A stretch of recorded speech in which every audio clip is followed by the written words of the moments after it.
Doing? I hope you guys are doing well. Welcome to drboycetv.com, the home for intelligent Black people.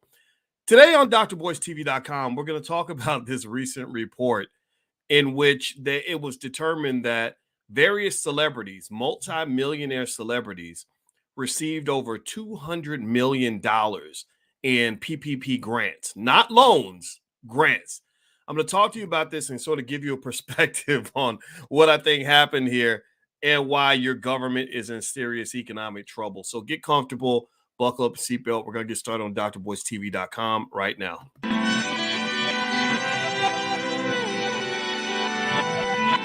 Here we are, clan the isms, cataclysm, great.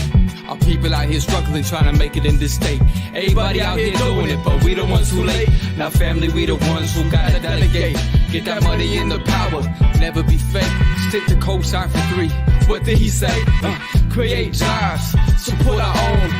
Educate the same and buy back your home. Got 3 degrees, triple 10. 3 PhDs, now we on the CNN.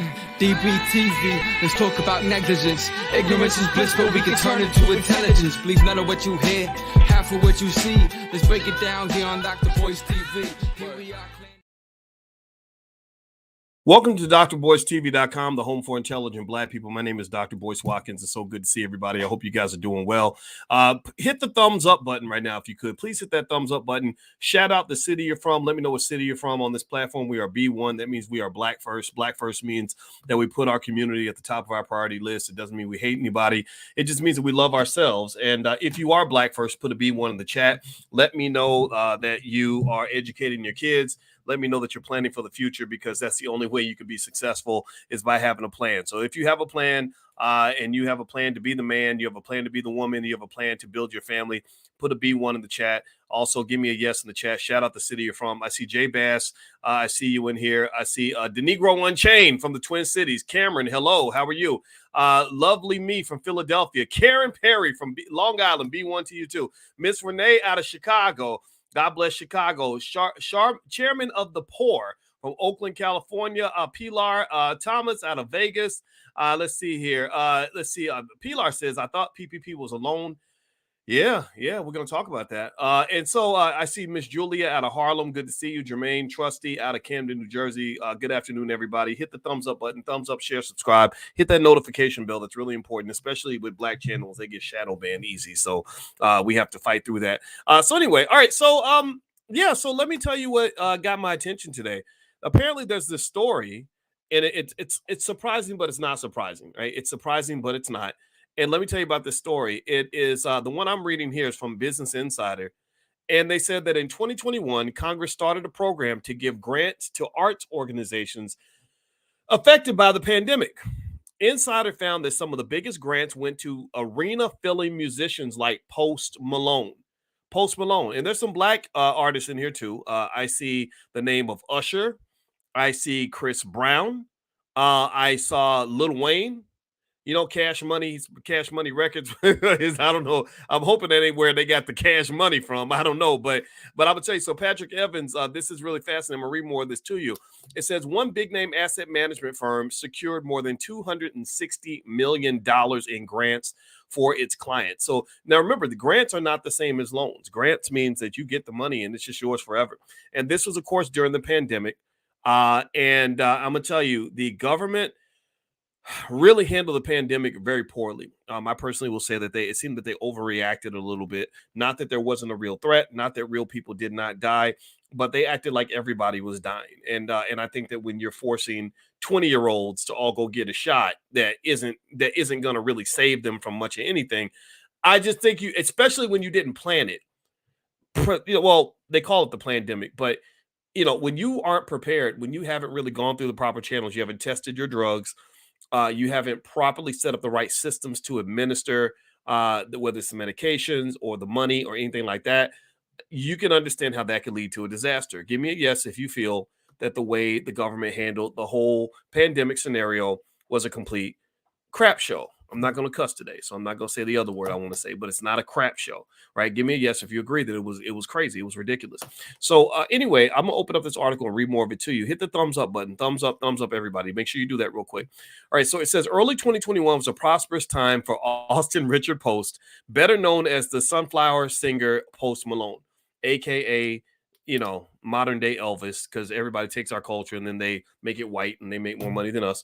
While many of his entertainment industry colleagues struggled to pay rent under the pandemic-era lockdowns that decimated live music in the U.S., Post bought a 9,000 square foot ski chalet in Park City, Utah, which had been listed for $11.5 million in an all-cash transaction in February. So while everybody was struggling through the pandemic, while people were losing their jobs because they refused to put this untested experimental drug in their body, while they were struggling to make it through, while small businesses were dying. Small businesses were dying. Did anybody else notice how many small businesses could not survive during the pandemic? Give me a guess if you saw how many mom and pop businesses there were before the pandemic that didn't exist after the pandemic that didn't make it through. Anybody notice that? Anybody see that?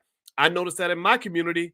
I noticed it in the first week. I was talking about it in the first week. I said, how come all the small businesses in my neighborhood can't be open? They've been told by the government to shut down. But Home Depot's wide open for business. I don't understand that.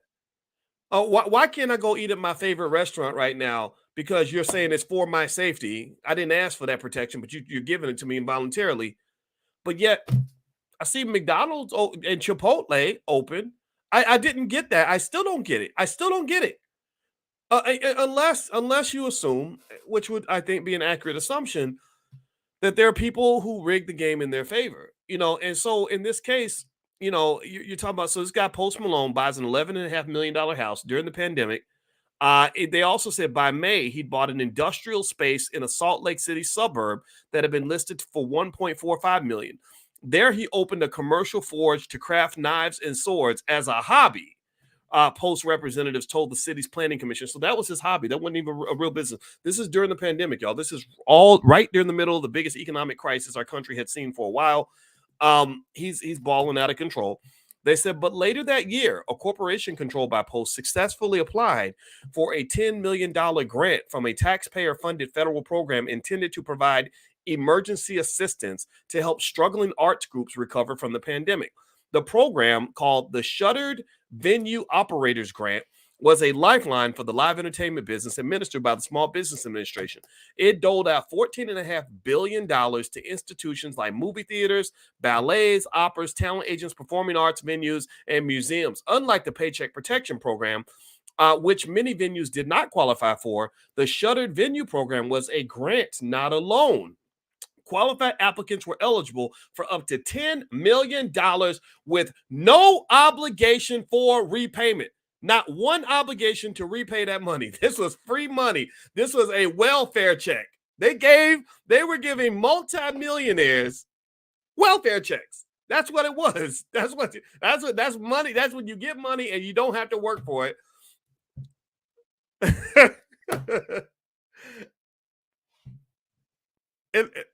And we were talking about this. If you go back and watch this podcast during the pandemic and watch how often I was screaming and hollering about how crazy the government had gotten when it came to giving money away, and they were giving it to all the wrong people. And they didn't have proper oversight in the way the money was administered. So what happened was you attracted a lot of fraudsters and people that would just fill out the paperwork. And then the crazy part is the government then, after the pandemic's over, is going back to try to prosecute these people when you really laid the cheese out and the rat ate the cheese and then you went to go kill the rat, right? I'm not saying that it's okay for them to do that. I'm not saying that it was ethical at all. I'm not even saying this is all Post Malone's fault. I'm saying that your government was giving free money away and they were not taking the time to make sure that the money was going to the people who needed it the most. There are people out here who needed that money far more than Post Malone. During the pandemic, when people were struggling, he's buying an $11.5 million house with cash, a $1.45 facility, that $1.45 million facility that he's using as a hobby, and people are losing their jobs because they wouldn't get the shot. People are struggling to pay the bills. Small businesses are dead and dying. Restaurants can't open. They can't get customers. They can't even, they're not even allowed legally to serve the customers, or they're being demanded. They're being forced to set up things outside so people can eat outside if they're allowed to open. I'm telling you, man, I hated every second of the way that pandemic was handled. I hated it. I hated it all. I didn't hate. Don't get me wrong. I wanted us to be safe, right? I wanted safety. But I said, somebody's not thinking it. This is crazy to me. I bet if I ask y'all, see, a lot of you probably know somebody who got hurt during that pandemic. So that's why I want to take it seriously, right? I don't want at to have it be misinterpreted that I'm disrespecting your loved ones who might have succumbed to the pandemic. I'm not saying that at all. Give me a yes if you agree that we can talk about the pandemic in a way where we don't have to act like nobody got hurt. We don't have to act like nobody died, right? Give me a yes if you understand where I'm coming from. I'm talking about something that didn't happen politically. It happened. I don't think it's a coincidence that it got out of control during an election year either. But so many weird things happened during the pandemic that made no sense to me. So give me a yes if you agree with me that intelligent Black people can talk about the pandemic without it becoming a stupid-ass Democrat-Republican conversation. I just got invited to go to the Republican National Convention and just walk around and check it out. I said, no, I do not want to go because people that see me there are going to think I'm a Republican. And I don't want to go to the Democratic National Convention because they're full of crap too. So thank you for the yes. So let me tell you about some of the nuance during the pandemic that really bothered me. I still, to this day, don't understand why you were forcing 20-year-olds to get a shot that where most 20-year-olds were going to be fine. I bet if I ask you all, how many of you know somebody who died during the pandemic? Most of you will raise your hand. Yes, most of us know somebody or know somebody who succumbed. And my heart goes out to all those individuals for sure and their families. But I bet if I said, how many of you know a person 22 years or younger who died during the pandemic? In fact, let's do that test. How many of you know a 22-year-old or younger who succumbed to the virus during the pandemic? Does anybody know one person? How many of you, give me a yes or no. How many of you know one person under the age of 22 who went down from the pandemic went down from the virus during the pandemic? Can anybody name one person? I'm gonna sit here for a minute while y'all hit the thumbs up button and subscribe button and notification bell and all. I'm gonna wait and I'm gonna just sit here for a minute. I'm gonna drink a sip of my coffee and I'm gonna wait and see if I see a yes. Okay, Trina says yes. Trina, okay, well that's fast. That's faster than I thought. Let's see if I see another yes. Chairman of the Poor, no. iPod King says no. Just Blaze, no. Give me a yes. I'm waiting on the yes. Come on. Does anybody know one person under the age of 22? Come on. Karen Perry, no. Anybody know anybody else? No, my son has had it 3 times and he's fine. Yeah, I've had it twice. I had it twice. I think maybe I even had it 3 times because I think I got it early. And because it was the worst cold I ever had, worst flu, whatever you want to call it. I thought it was the flu.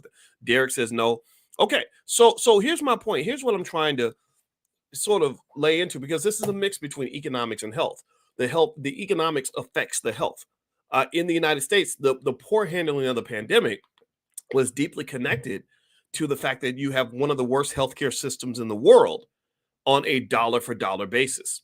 And the reason that you spend more on your healthcare than every country on earth, but yet your healthcare is ranked like in the 30s across countries, maybe like 32nd or 33rd in the world. The reason you have this problem is because capitalist organizations tend to see health crises as a big, gigantic, big, fat money grab. And because your government has been taken over by the capitalists, it's gotten to the point where they use the government as their enforcers. It's a mafia play. It's a RICO charge. It's organized crime. The corporations partner they fund the politicians, and then they tell the politicians, we need you to be our enforcers. We need you to go make these suckers pay, squeeze blood out of a turnip, get the last nickel, squeeze the nickel until Ben Franklin's booger comes out, and literally go to every single person and make them pay for our product. So during the pandemic, the biggest red flag I saw as a finance PhD is this idea that companies are making 20, 30, 40 billion dollars in a year by getting a product that people are forced to consume. That's even better than an addiction. That's better than a dope dealer can't get a better deal. A dope dealer who has a bunch of crackheads that are his customers is doing pretty well because they're going to pay no matter what what price he charges. In economics, they call that price elasticity. He could double the price of crack, and his customers will keep coming back. But they had a better deal than the original street dope dealers. These dope dealers were sanctioned by the federal government. These dope dealers were allowed to go into various neighborhoods and literally force you to consume their product. If you did not consume their product, you were going to lose your job. If you did not consume their product, you were going to lose your friends. If you did not consume their product, you could not go on cruises. If you did not consume their product, you pretty much would have your whole life taken away. And this is without any sort of significant scientific proof that this product was safe. This was without any sort of significance in terms of the percentages of people that were going down.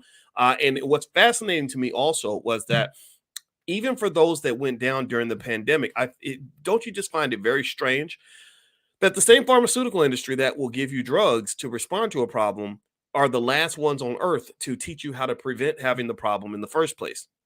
I say this as a guy. I just went on that European tour. I've been talking to you guys about that. We're going to Africa next spring, so don't think I just hang out with white folks. I know people like to make things up.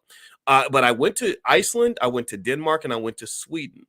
And do you know that when I went to Iceland, Denmark, and Sweden, I was hard pressed to find one person that was overweight. I don't recall seeing one single obese person. I didn't see one. I think in Denmark, I saw 2 homeless people total out of thousands. I did not see a single homeless person in Iceland, which means they invest in homeless shelters, or they invest in mental health care facilities. I did not see any gun violence or hear about anything on the news that was very foreign to them. The streets were very, very safe. In fact, in Iceland, it was so safe that people would go into a store and leave their babies outside the store in the carriage, which I think is a little bit crazy, but that's literally what people would do. So my point is to say that you live in a society that is very poorly run. You live in a society that does not really care as much about its citizens as they care about the money. You have politicians that pretty much are hired guns for the corporations. And this is what showed up during the pandemic. But also the politics blended in with the economics. So I was a big investor in a company called Merck. Let me tell you what happened when my wife and I invested money in Merck. That stock, I think it tripled or something. My investment advisor showed me. I freaked out because Merck shot up like crazy, because Merck was incredibly insignificant as a company before the pandemic. During the pandemic, they suddenly shined. They suddenly became the superstar of the pharmaceutical industry. And even though I felt bad about it, I didn't like it, I'm not gonna lie. When the Merck stock went up, I was pretty happy I made that investment. So what I'm saying here is that when you're looking at some of these policies that just don't make any sense, and I'm gonna read more of this article to you about some of these celebrities that got these PPP grants. I don't know about y'all, but it infuriates me. It was unnecessary, it's unfair, and it also caused the inflation problem that you're having right now. All that inflation, anybody been following how much inflation we have? All that inflation was driven by government overspending, because when you pump too much money into an economy at one time, you're going to push prices up. And the crazy part was they didn't pump the money in a way that was fair and balanced at all. They just threw it out there where the millionaires got paid first. I think that's insane. Do me a favor, please hit the thumbs up button, thumbs up, share, subscribe. My name is Dr. Boyce Watkins. You're watching drboycetv.com, the home for intelligent Black people. If you want to get started on a wealth building journey, you can get 95% off a training that we have in the Black Business School called Black Money 101. We actually have a whole Black Money sequence, 101, 102, 103, 104, all the way up to 106. So if you'd like to take Black Money 101, literally you can get a 95% discount. Just go to blackmoney101.com. Because you're on this platform, you get a 95% discount. Also, I want to remind everybody that I do have a Telegram group. It's the Black Investors channel on Telegram. We're moving away from stuff like YouTube and Facebook because we want to have freedom of speech. I said a lot of things during the pandemic that got our channel shadow banned, and they give us a lot of issues, so we don't get the viewership that we should relative to the number of subscribers we have. That's life. You adjust. So one adjustment we're making is we're moving a lot of our operations over to Telegram and doing things via text. So if you'd like to connect with my Black Investors group on Telegram, just go to drboycetelegram.com. We'll give you lots of value, lots of free stuff. I'll give you a free e-copy of my book, It Takes a Village to Raise the Bar.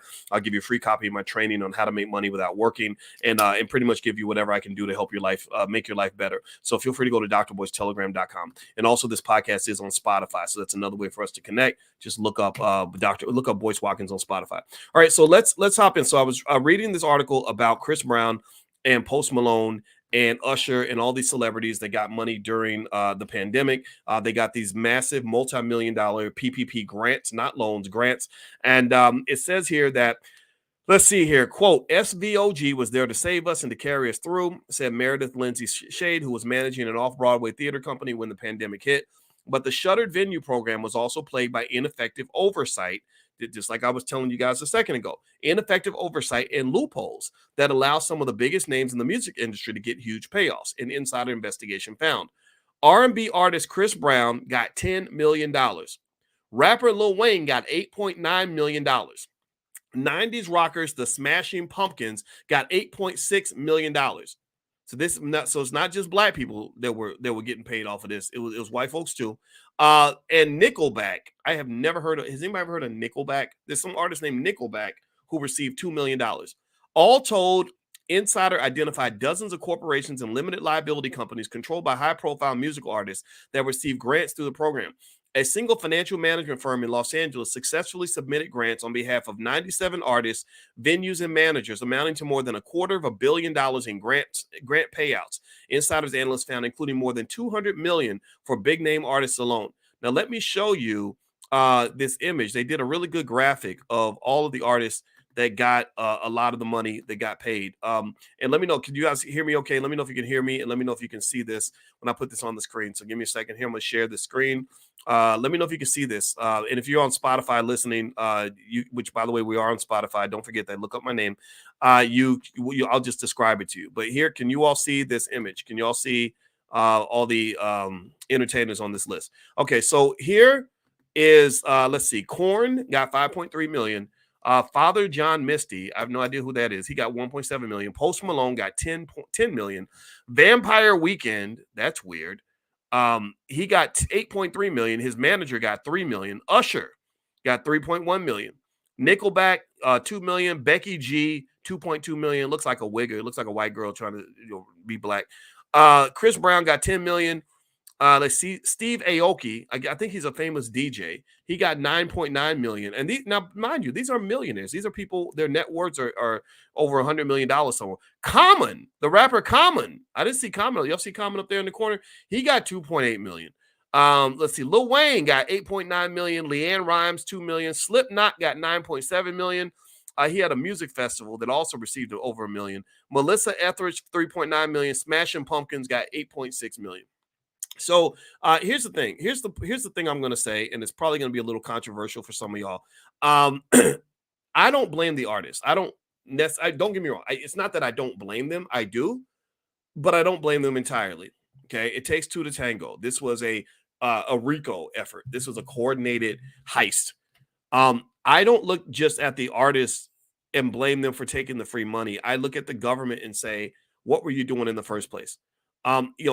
Everybody, Stevie Wonder could see that during that pandemic, the way they were handling the money was off base. It was going to cause problems. It was going to end up creating an inflationary issue long term, which it has. And your government's going to be in significant economic trouble. In fact, I've shown you guys this graphic before of the World Debt Clock. I think the World Debt Clock is fascinating. I think the website it's actually usdebtclock.org. I said World Debt Clock. I meant to say US Debt Clock. Let me show you all some of these statistics. Let me see if I can show you the US. Okay, is it US Debt Clock? Yes, usdebtclock.org. Okay, I want to see the United States. I don't want to see. Here we go. All right, so check this out. Your country's in financial trouble. That's the point that Professor Watkins is making right now, is that your country's in economic trouble, and I'm going to show you why. So if you look here on this chart, what you should see in a moment is you're going to see this thing called the U.S. debt clock. And the U.S. debt clock basically shows how U.S. government debt is growing literally by the second. So in the amount of time that we've had this conversation, your government has gone into debt a couple $1 million more since the start of this conversation. This number over here on the top left, 32,703,930,000,390,040. See, it's going up so fast I can't count. You see how that number is just moving? Literally, it's like $1,000 a second, or probably $2,000 a second. Y'all see how fast that's moving?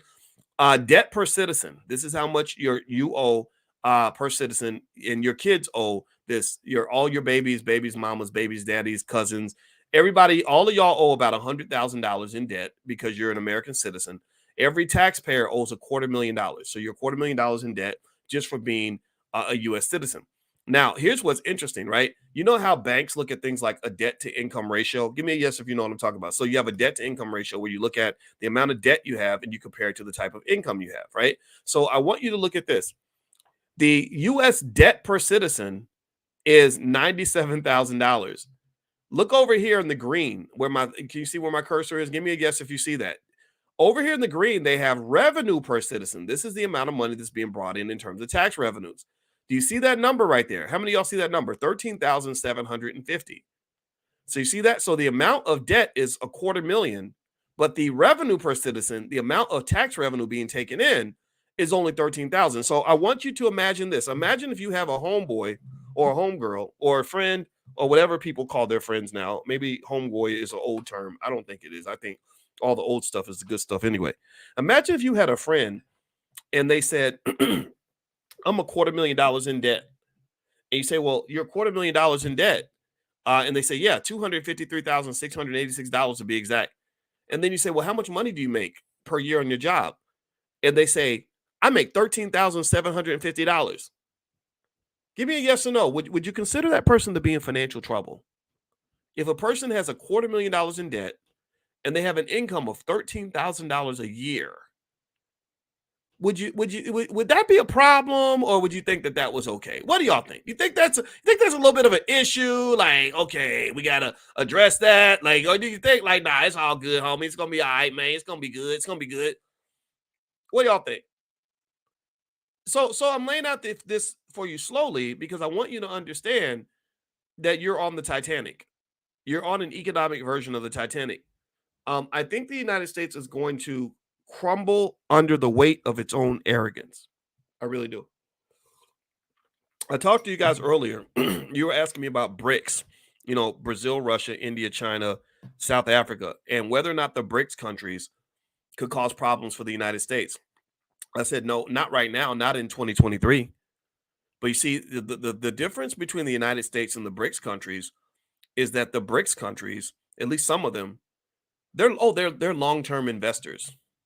They're long-term thing. They're not trying to tackle that ass in 2023. Oh, but they're gonna get you in 2053. Oh, they're gonna get you by 2042.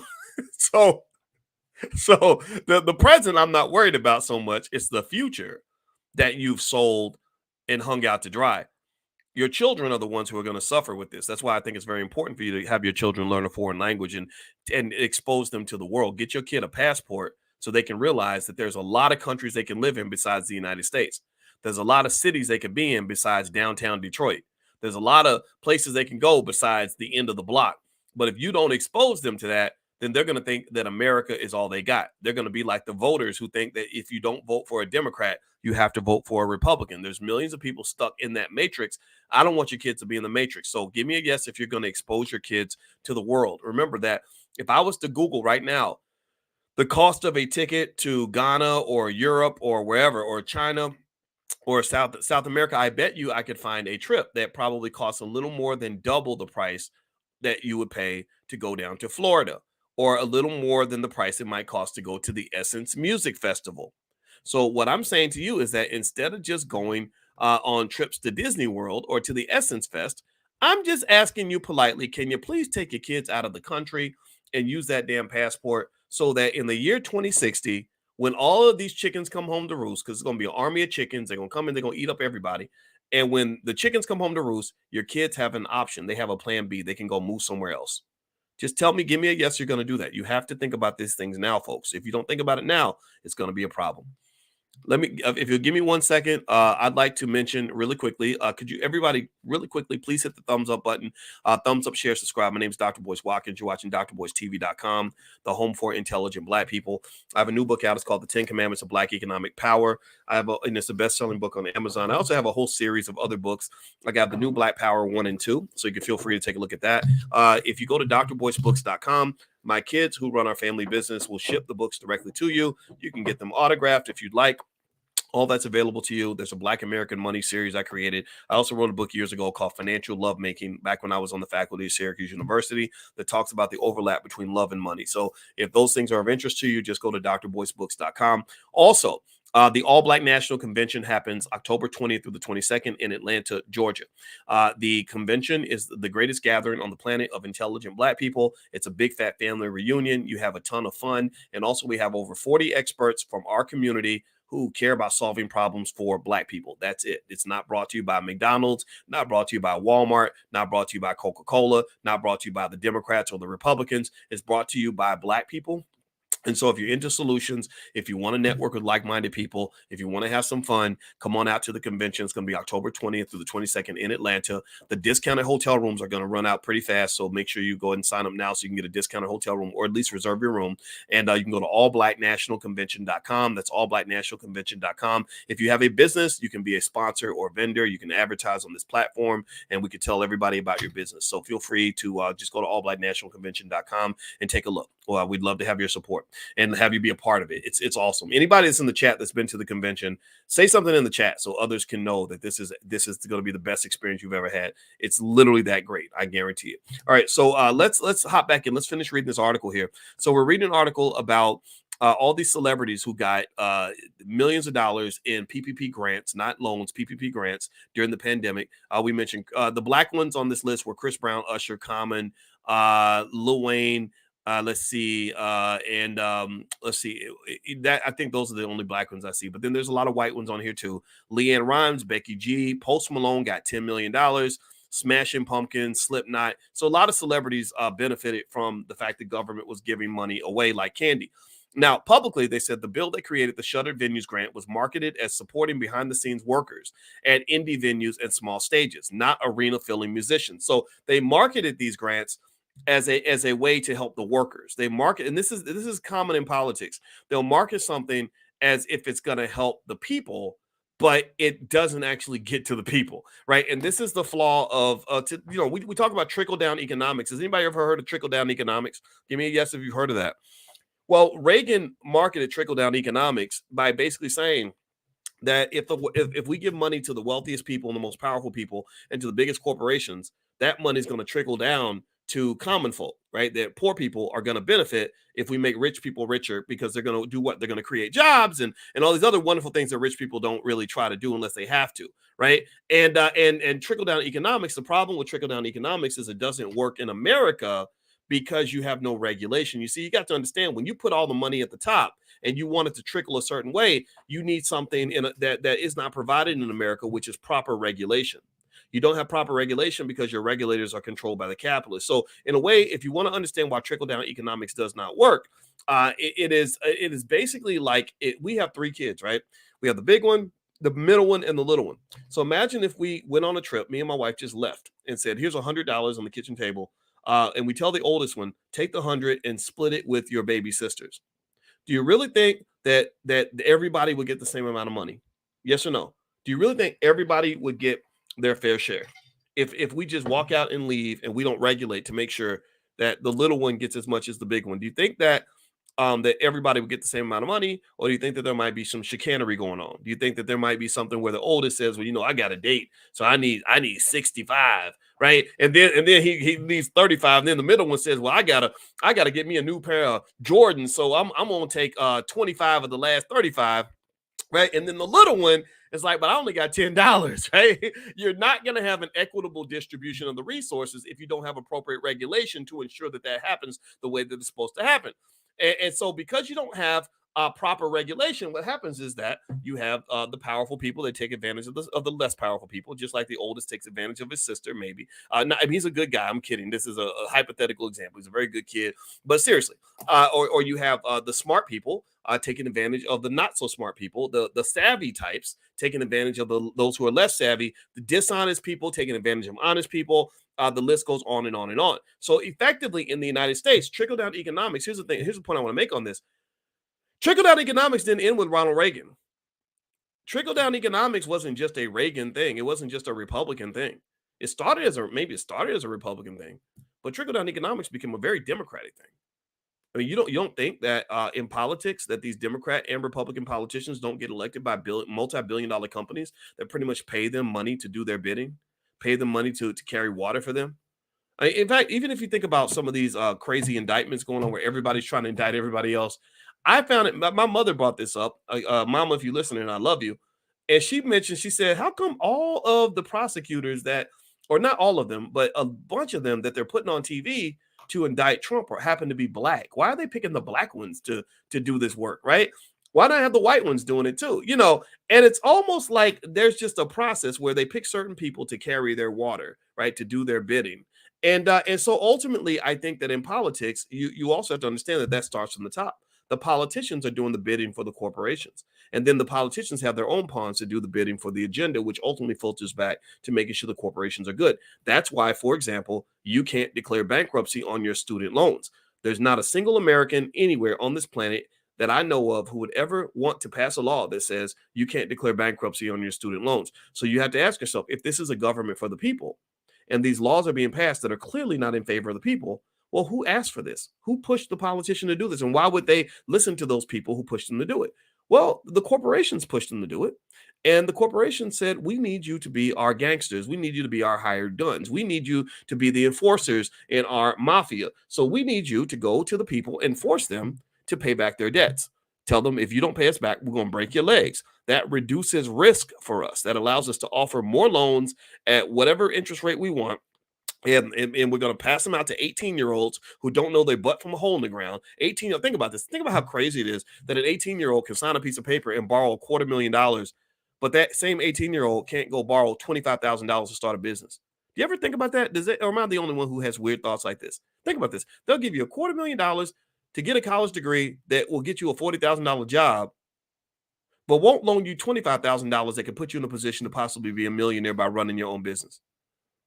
That's the game. That's part. So this whole PPP scandal, to me, is just part of the broader economic game. And I encourage you to understand economics. And I'm proud of you for hanging out on this channel, because I know sometimes I talk for a while and I know I'm a weirdo sometimes, but I'm proud of you for coming by here, because really this is more sinister than you think. This is more complex than you think. And a lot of people that are victimized by it, they're victimized because they never took the time to actually learn and understand it. So anyway, do me a favor, please hit the thumbs up button, thumbs up, share, subscribe. We were talking about all these millionaire celebrities, Chris Brown and Lil Wayne and Post Malone, who got millions of dollars for these PPP grants. And I'm gonna read a little bit more. Check this out. They said publicly the bill that created the Shuttered Venues Grant was marketed as supporting behind the scenes workers at indie venues and small stages, not arena filling musicians. Senator Chuck Schumer, one of the lawmakers who sponsored what was then known as the Save Our Stages bill, told his constituents the money will be used for, quote, independent live venue operators, independent movie theaters, and cultural institutions such as live performing arts organizations and museums. At a star-studded ceremony in April, Schumer was honored by the Recording Academy, the group behind the Grammys, for passing the bill. A spokesperson for Schumer declined to comment. And he said here, Chuck Schumer says, I was so honored to be recognized at this year's Recording Academy Grammys on the Hill. My love for music runs deep. That's why I made it my mission to pass the Save Our Stages Act, and I'll keep up the work to support the music and performance industry. It says hundreds of musicians and other performing artists signed an open letter to Congress asking them to support neighborhood independent venues. So they were making, and maybe some of them were serious about this, but they were making this appeal to say, all this money that you're doling out, these hundreds of billions of dollars that you're throwing out the window, throw some of them at the artists. Let the artists get a piece of that. And I don't have a problem with that. But what's interesting to me, and what I think happened here, is that because there was not adequate oversight, this was like so many other PPP programs during the pandemic, done in such a way where the money ended up in the hands of the wrong people. And this isn't just in this area. This is all over the place. In fact, I was showing you guys earlier the national debt clock, and I was showing you how bad the United States has gone into debt since the pandemic. I'm telling you, we are one disaster away from being in the middle of a major economic problem. Like we're literally one disaster away. I'm talking about, like, if Putin decides he wants to launch a nuke or something, or if we go into war, or just something really bad happens, we're going to be screwed, because we kind of blew all of our ammunition out of the gun during the pandemic. We blew all the ammunition out of the gun, and we were shooting at a firefly, right? We literally aimed a Uzi at a firefly, And now when the elephant comes, you got no more bullets in the gun to fight the elephant. Let me show you another statistic on this chart that is absolutely alarming to me. I want you to go down and give me a guess if you see this. I'm going to try to scroll this up so that it's actually at the top. And I want you to look on the left-hand side of the screen. Give me a guess if you see what is on here on the left side of the screen. It's in the red. And if you're listening on Spotify, I'll just describe it to you. But you see it here. It says U.S. federal debt to GDP ratio. Does anybody see that up there? So the debt to GDP ratio is basically how much you owe compared to how much money you're making, right? How much GDP is a measure of the value of all the goods and services produced in an economy, and then debt is just money you owe other people, right? So basically, if you look here at 1960, check this out. The U.S. debt to GDP ratio was 52.54%. In 1980, it actually dropped to 34.64%. We were headed in the right direction. In the year 2000, it increased to 56.72%, but still not terrible. Look at the number now. You see the number now? It has more than doubled to 119.13%. More than doubled. And that was in a pandemic that, quite frankly, to be honest with you, on a percentage basis, didn't really kill a significant percentage of the population. I'm not saying that nobody got hurt. I want to make that clear. I'm not saying that there weren't people that were harmed during that terrible tragedy. I'm not saying that at all. But what I'm saying to you is that if this is how you're reacting to a pandemic that's killing like less than 1% of the population, what happens if you hit a virus that actually kills like, I don't know, 10% of the population? What's going to happen when you run it? What if you run into something like the Black Plague that killed 1/3 of Europe? Now that's heavy, right? 1 out of every 3 people gone. Entire governments crumbled during the Black Plague, right? So if you run into something like that and you've already kind of shot all the bullets in your gun out in the previous disaster because you probably overreacted a little bit, I question whether or not you're truly going to be ready to respond in an appropriate fashion. The Federal Reserve did some things that didn't make sense. I did not understand a lot of, and this, it wasn't just me. Go look at it. I give shout outs to people like Mohammed El-Arian, who's an extraordinary economist. There were so many economic experts who said, what are you doing? What are you doing? Why do you keep pumping money into this economy at an unprecedented rate? Why do you keep lowering interest rates like this? What are you doing? You're going to have an inflation problem. They said this. They said it a lot. Just like there were doctors who were saying, what are you doing? You know, if you want to know where I was kind of getting my information about health and whatever to protect my family, I was talking to respected medical doctors I know. And I was hearing some who were telling me one thing, some were telling me something different. But I was like, why are we only listening to one half of the conversation? Y'all let the politics make you stupid. I'm sorry, but you did. You did. You let the politics cause you to not only put your life in danger, but also put the economy in danger. You did. You did. I didn't understand why one week it's like, everybody stay in your house. Don't move. Don't talk to your grandma. Don't go near your relatives. If you see somebody, come and run, right? And then the next week, it's like, oh, Black Lives Matter. So everybody go out in the street and huddle up all together really close to each other because now we're trying to win an election, so we want everybody outside again. I didn't get that. I just didn't. I didn't understand that. I'm not telling you what your politics is supposed to be. I'm just saying it didn't make sense. I'm like, wait a minute. Last week you told us that if we go outside, we're going to die. And then this week you're saying, no, everybody come to the rally. Everybody show up, get close, hug each other, hold hands, sing We Shall Overcome, cuddle up. What are you talking about? I didn't understand it. I just didn't. I didn't. And I'm also, I'm sorry. I am one of those people who sits around and every time, I don't know if anybody else goes through this, but every single time I'm seeing like an 18-year-old have a heart attack, you know that's what I'm thinking. Everybody's thinking it. Everybody's thinking it. But yet you have people to say, oh, that's a conspiracy theory. Well, how do you know? You don't know. You don't know. You ain't even done the investigation. You haven't even had the debates. You haven't even listened to all the scientists. So how do you know? We know about Tuskegee. We know about the CIA dumping crack in black communities. We know about false flag operations that have happened all throughout history. So how do you know that this is just not a repeat of something that has happened repeatedly all throughout American history? How do you know? You don't know. You only act like you know because somebody on TV told you something and you just believe it because you're a stupid little sheep. That's your problem.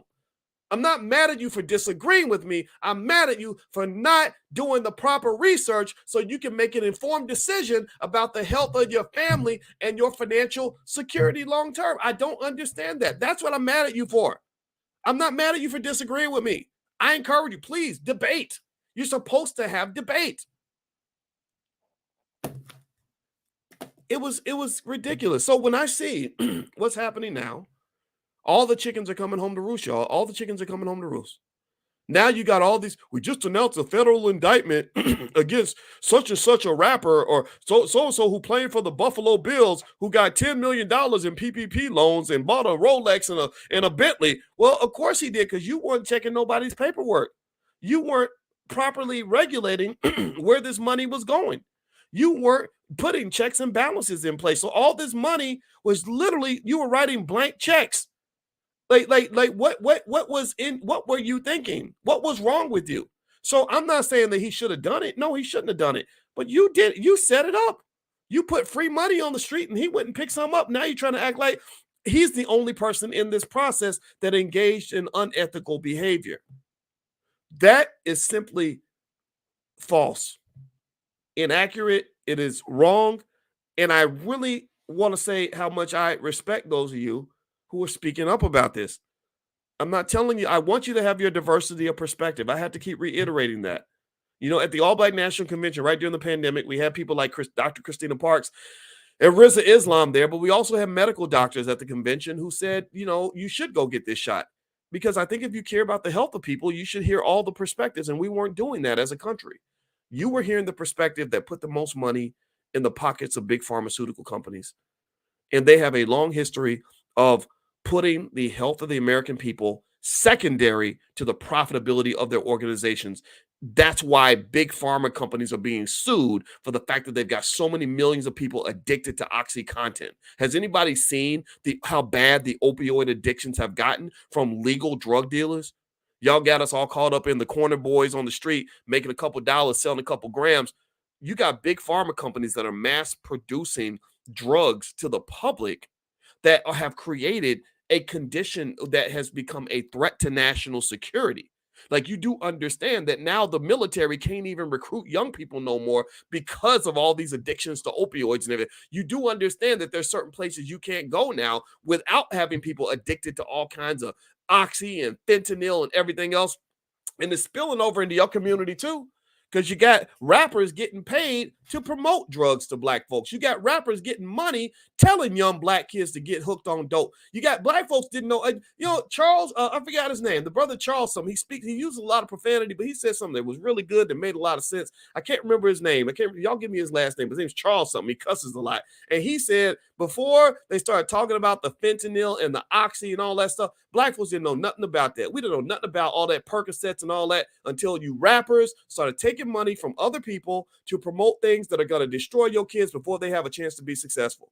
It is very difficult. It is hard enough for an 18-year-old black man to succeed in this world. Charles White, thank you very much, Pop. I couldn't remember his last name, but it is very difficult already for an 18-year-old black man to be successful in a society that is stacked against him. It's already going to be hard for him. How much more likelihood do you think he's going to have success if he's also hooked on drugs by the age of 17? How much more likely do you think it is that he's going to succeed if he's strung out on dope before his brain is even fully developed? His prefrontal cortex, which is the part of your brain that is responsible for logical, intelligent decision-making, is destroyed, and it's not even fully developed till you're 25 years old. So you started dope at 16 or 17 as your brain is forming, and y'all don't think that's going to lead to a significant disaster in terms of public health? You don't think, am I the only one who's noticing this? But yet at the same time, you've got artists that are promoting this, and you're okay with that because the beat sounds good? You think that that's the culture? Really, seriously, You know, I don't understand it. I don't get this sort of planned victimhood. I don't understand. I don't understand how we can have a pandemic and everybody acts like black health is so important and that's why everybody needs to get this shot, but not one time has anybody ever spoken out and said we need to encourage people to exercise. You know, that's what they actually do in European countries, by the way. Not to put Europeans on a pedestal, but when I went to Iceland and Denmark and Sweden, I did not see any obese people. Well, guess what happens when you don't have obese people? When you encourage them to exercise, when you encourage them to eat better, guess what? The incidence of diabetes goes way down. Diabetes is one of the four horsemen of death. Diabetes is a lot of y'all got relatives that got the beaties. How many of y'all got relatives that got diabetes? Well, in Europe, the diabetes rates are much lower. The obesity rates are much lower. All of the health conditions that come because you've been trained to eat like a monster by an FDA that doesn't protect you from unhealthy food.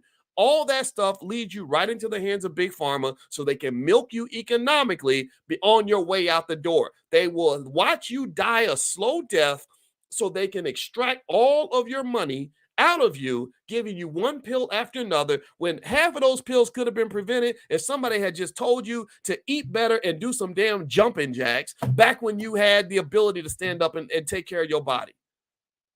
Ain't nobody talking about that.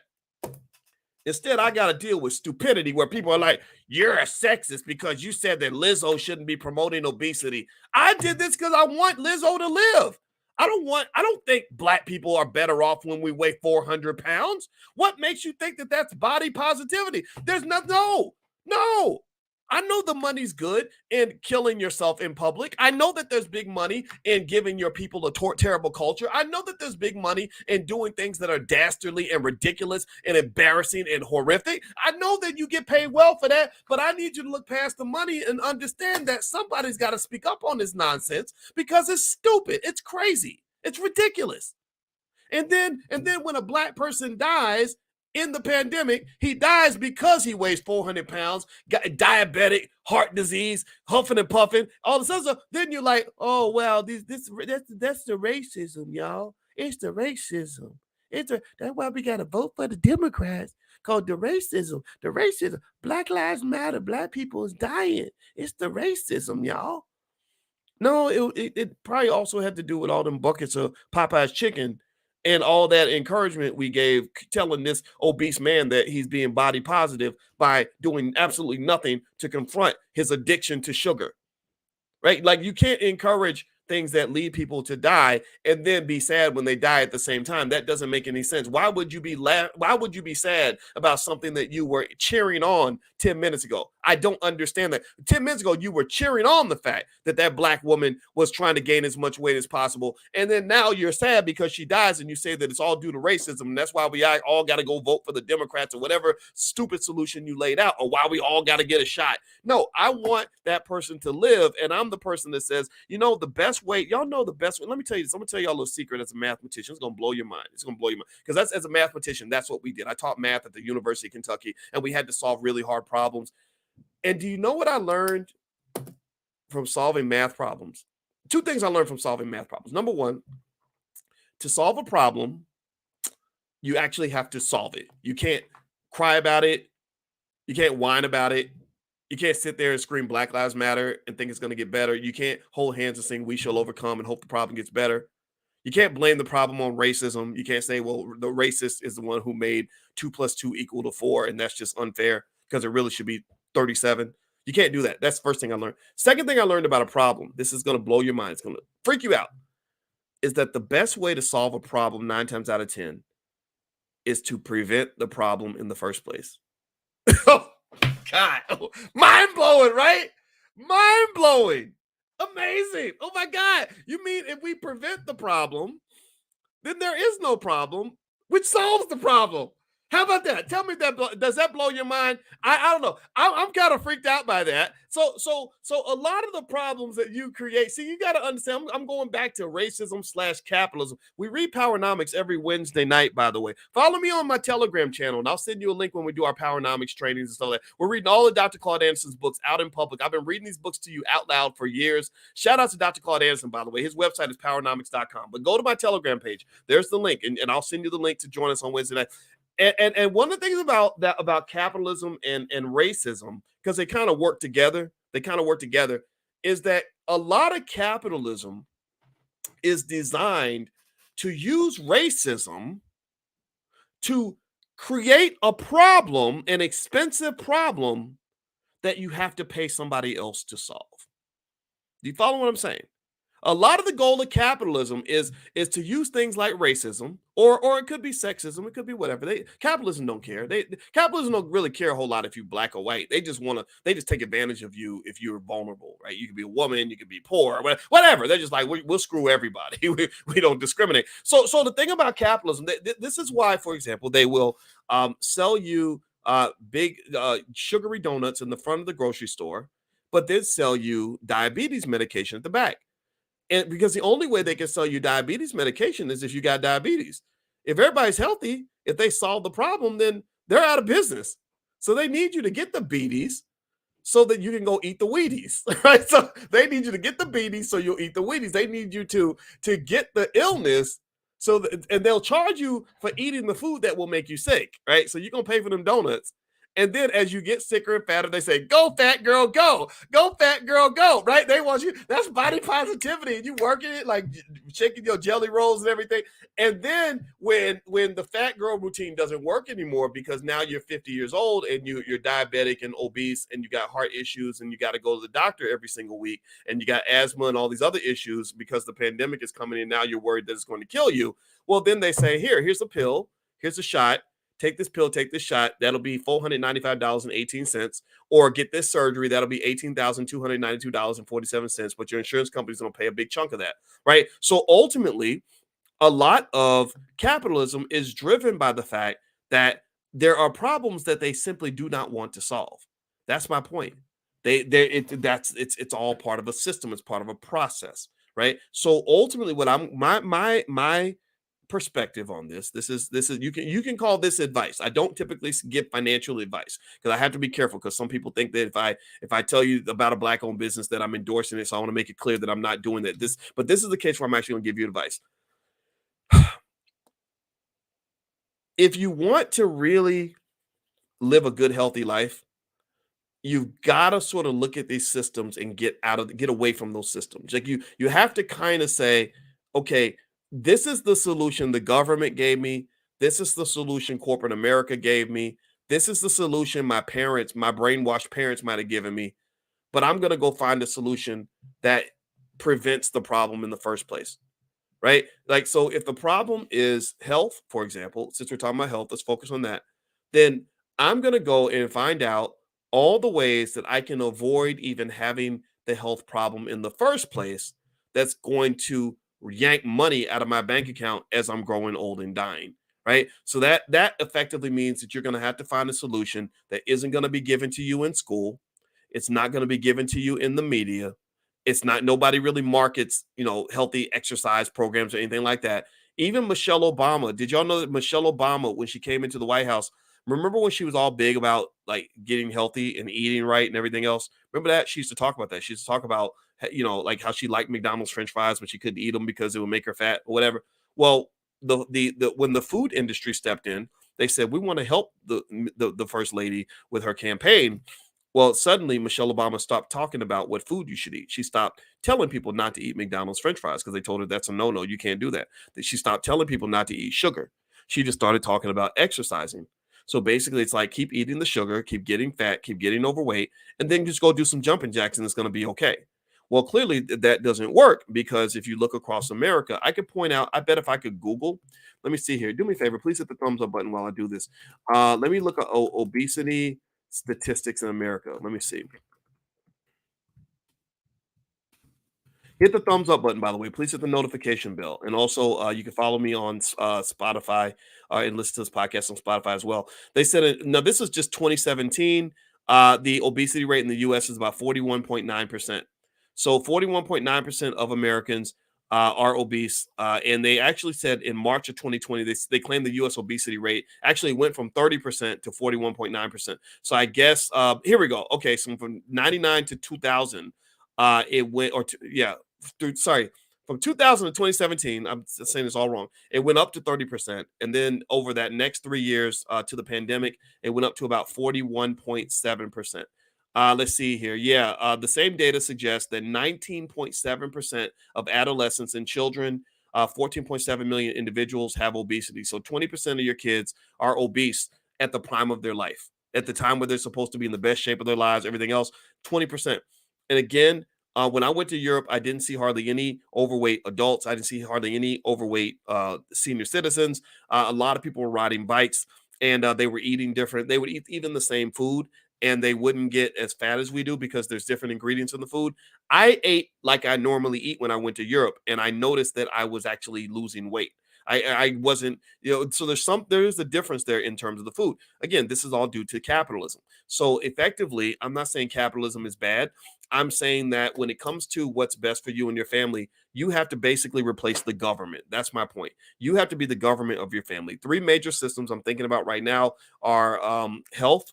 The healthcare system, you have to be the government. You have to do preventative maintenance, have an exercise program in your family, do the things that's going to keep your family healthy.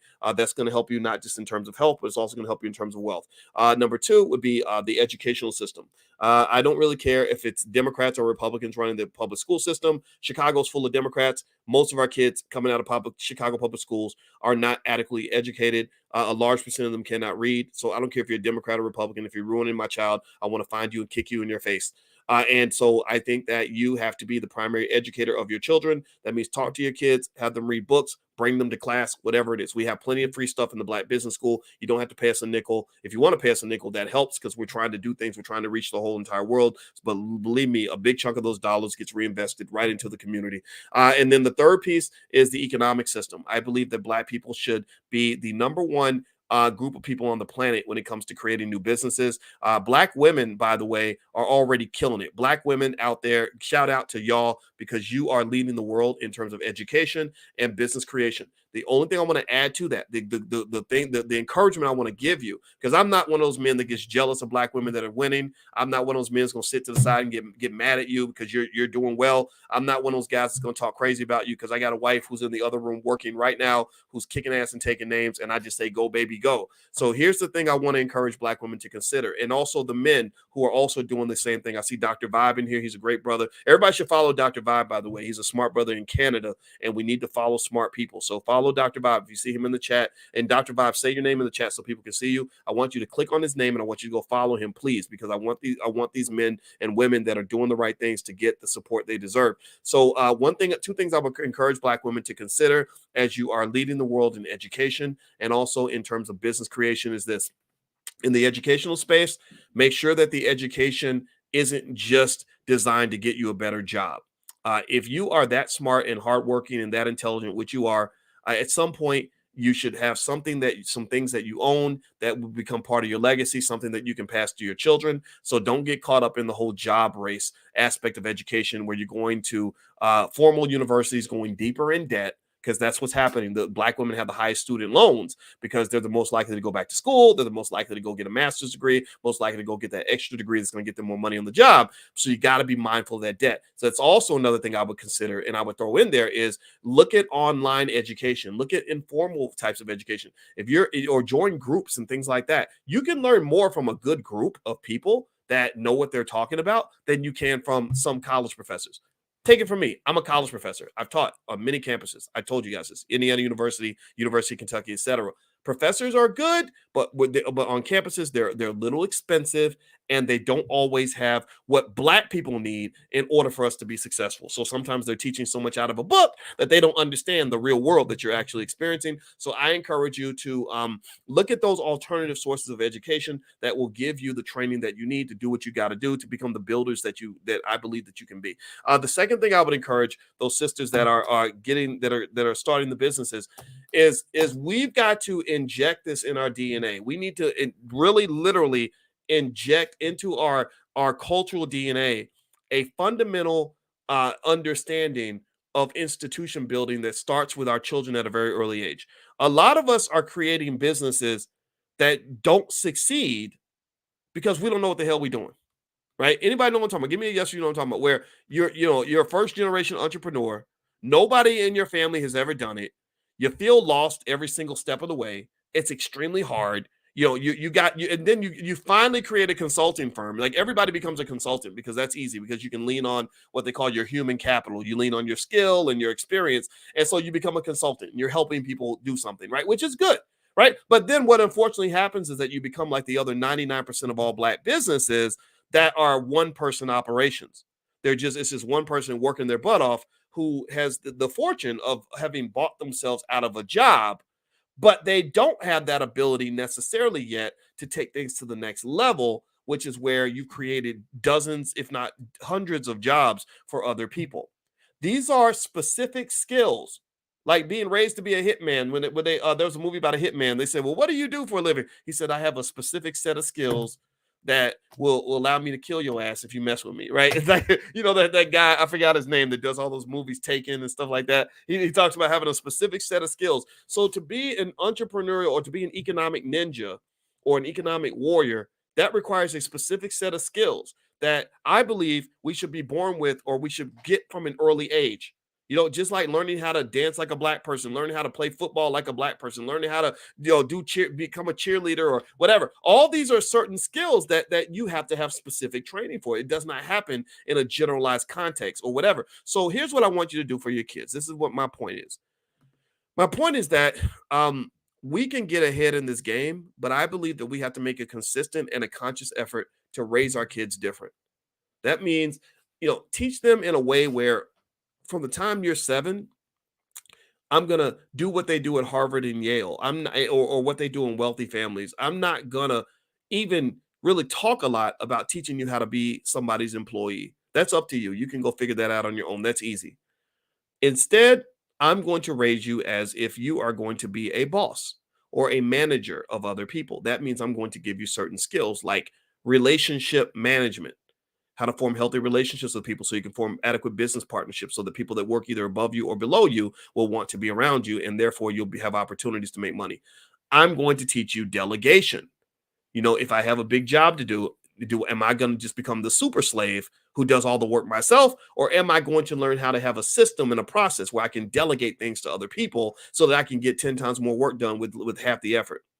I'm going to teach you how to make money with a system. I'm not going to show you just how to do labor, where you do labor math. Labor math is like, you know, if I work 10 hours and I make $50 an hour, I make 10 times 50, I make $500. That's labor math. That's where you're trading time for money. I want to teach you how to do system math, product math. That's like, that's different. That goes like this. That says if I have units that sell for $50 a piece and I sell 10 units, I make $500. And that's independent of time. I can make that much money in 8 seconds if I can sell 50 units in 8 seconds or whatever, or 10 units in 8 seconds.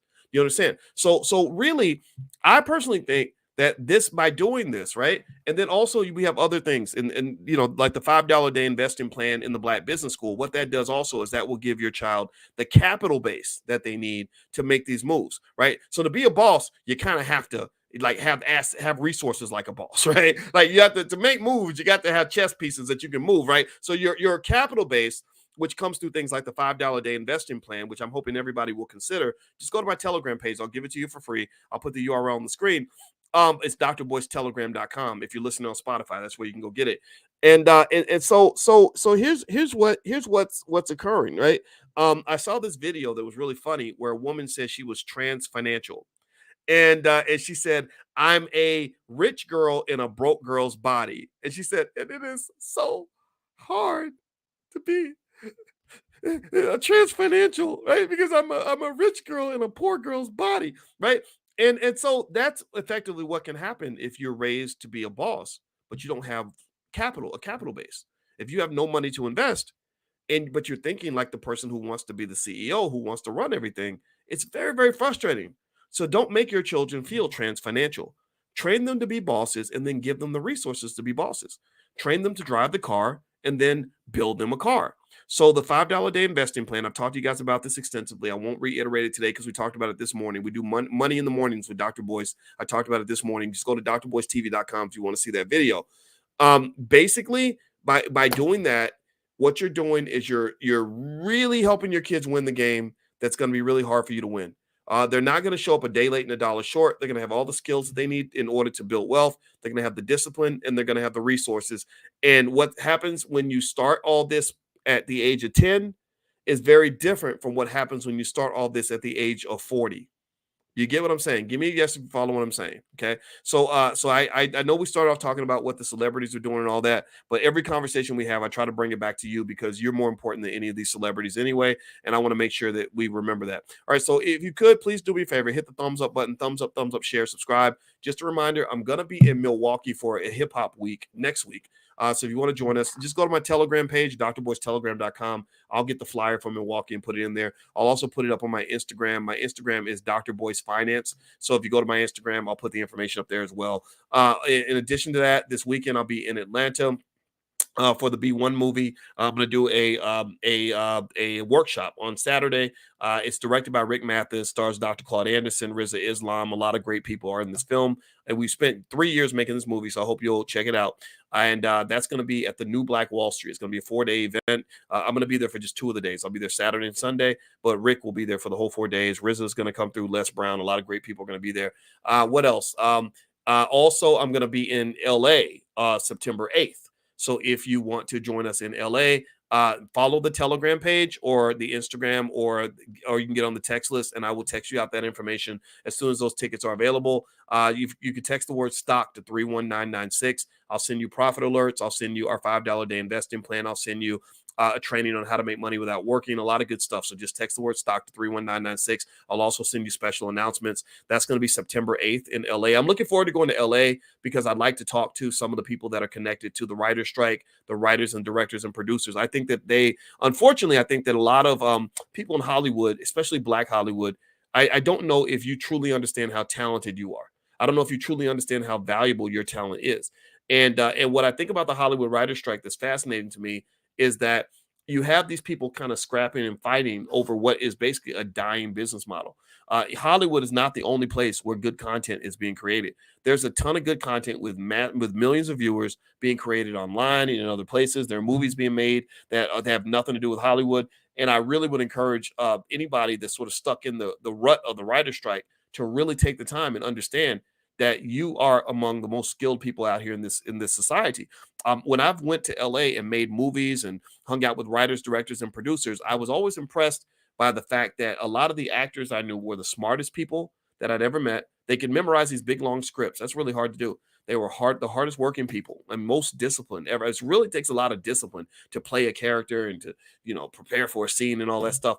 And also they're good looking people. They tend to be, just really, they tend to have skills, like if you are an actor or actress, you can easily convert that into becoming a salesperson. And if you're a good salesperson, then you can make money because you can find things people need and sell that to them if that's what you want. So basically, long story short, I'm going to do a lot of that. I'm going to bring Tierra KJ Williams, who's AKA Miss Black Hollywood. She's going to join us there. So if you want to meet up in LA, that's going to be September 8th. And then I'm probably going to settle down for a while until the All Black National Convention. That convention is going to be in Atlanta, October 20th through the 22nd. If you'd like to join us in Atlanta, just go to allblacknationalconvention.com. You can join as a sponsor or vendor and sell your wares at the convention, or you can just join us as an attendee. It's totally up to you. So feel free to join us at allblacknationalconvention.com, and you can hang out with us there. All right. So anyway, guys, do me a favor. Please hit the thumbs up button, thumbs up, share, subscribe. Reminder, this podcast is on Spotify. You can find it there. And again, I'll put the Telegram link up there in case you want to join that as well. And I hope you guys have a great day, and I will see you soon. And I love you, and I'll talk to you later. Take care now. Peace.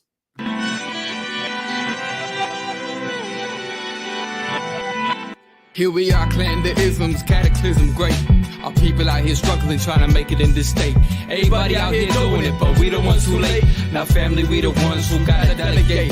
Get that money in the power, never be fake. Stick to cosign for 3. What did he say? Create jobs, support our own. Educate the same and buy back your home. Got 3 degrees, triple 10. 3 PhDs, now we on the CNN. DBTV, let's talk about negligence. Ignorance is bliss, but we can turn it to intelligence. Believe none of what you hear, half of what you see. Let's break it down here on Dr. Boyce TV. Here we are.